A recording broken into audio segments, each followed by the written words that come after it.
guys, it's Noe. I am back for another video on adoption perspective, and so I thought today I would do a video on kind of what my perceptions of Korea were when I was growing up. So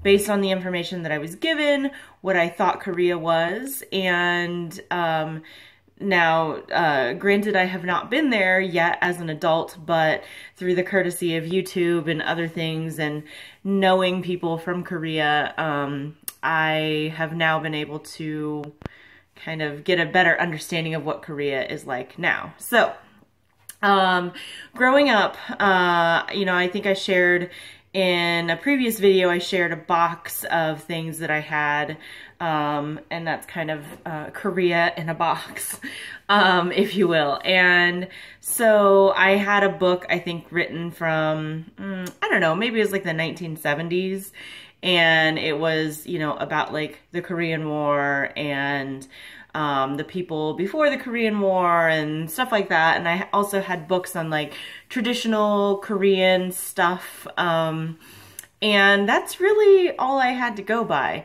Now, I did have a book from 1983 that was put out right before the Seoul Olympics. And that had like pictures of modern day Seoul at that point. And so I did have that to kind of help influence.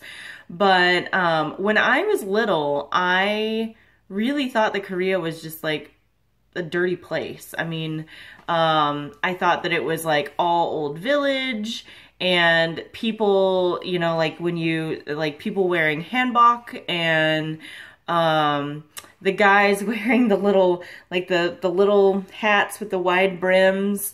Like I really thought that's what it was like. And I also thought that everything was dirt. Like I didn't think that there was any like real roads. I just thought everything was a dirt road and like everything was like a little village. Excuse me.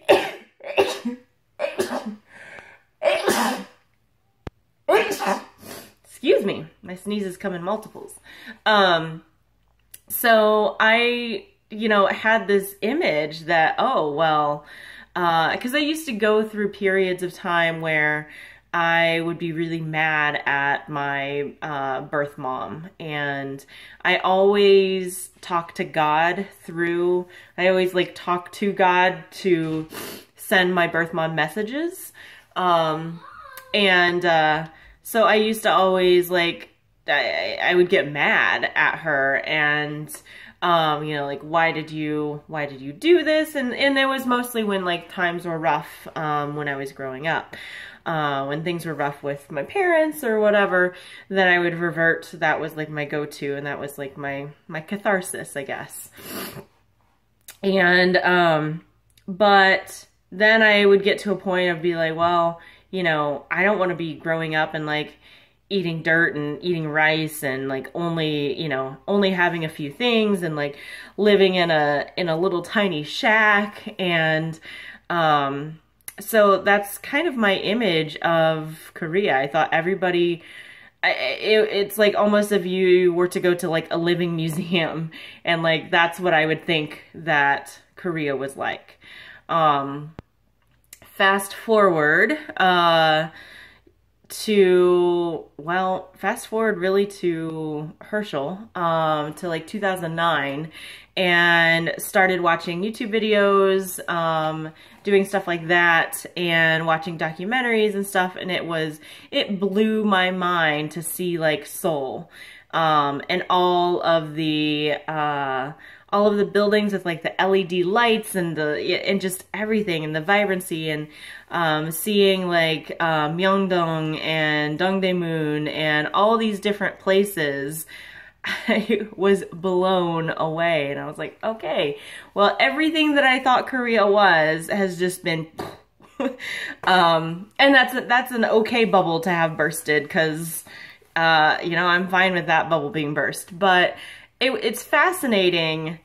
I don't know. I mean, I guess I wasn't encouraged to ask questions about Korea. I wasn't, I mean, in back then, like, internet really wasn't, you know, if you wanted to find out about something, you either used real encyclopedias or you used Encyclopedia Encarta, which was like the disc that you put on the computer. So I didn't have a whole lot of access to learn about Korea on my own. So it really wasn't until I was an adult and Herschel was like, hey, maybe you should do this. And sometimes he would put little nuggets out there, not even like telling me, but like he would pull up, because he's fascinated with Korea as well. But he would put on a show or a documentary or something about Korea, and it was like, oh, this is so cool. So, I am fully fascinated with Korea, and I do know that, like, out in the country, there are little places that still exist, that there's, you know, dirt roads and stuff. But for the most part, it's just like any other place here in the US, really. You have city, big metropolitan areas, and then you have country. And so I really, really want to go. So I would love to go and visit Seoul, obviously. I want to check that out. Do all like the touristy stuff. I would like to go to the DMZ. I think that would be, you know, I don't know. I feel like that's just something that is important to go and see. Fascinating and scary, especially with North Korea launching missiles whenever they want to. But, so I want to go to Seoul.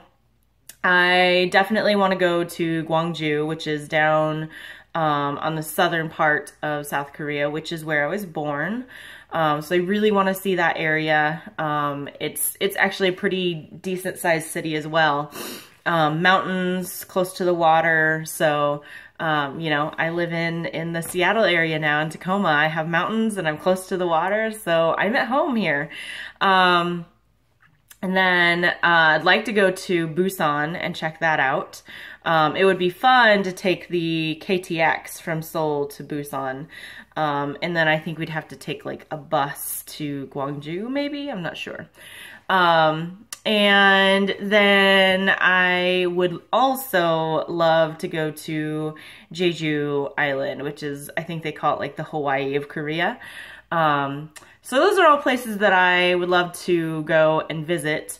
And now that I know that my original perceptions of Korea have greatly been shattered, I don't know, it's fascinating. Like you know, I can't go back and recreate any part of my childhood, but it's sad when I think about like, these were my perceptions, because it almost was made, I almost at points was ashamed, and that was my justification for, oh, well, of course I wouldn't want to live there because I wouldn't have any food, and I wouldn't, you know, I'd be living in a little shack and dirt roads, and I might not go to school. And like, that was the perception, and that was the perception that was allowed to, that was the narrative that I was allowed to tell myself.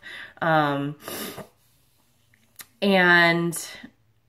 nobody felt that that was wrong for me to think that way. And maybe because they didn't have any idea or any understanding that Korea actually was modernized and had cities and stuff. But I don't know. I think it's important, like now at this point, we show the girls videos of Seoul, and there's a lot of YouTubers that YouTube from Korea, and so we watch them, and they do like walking tours and stuff.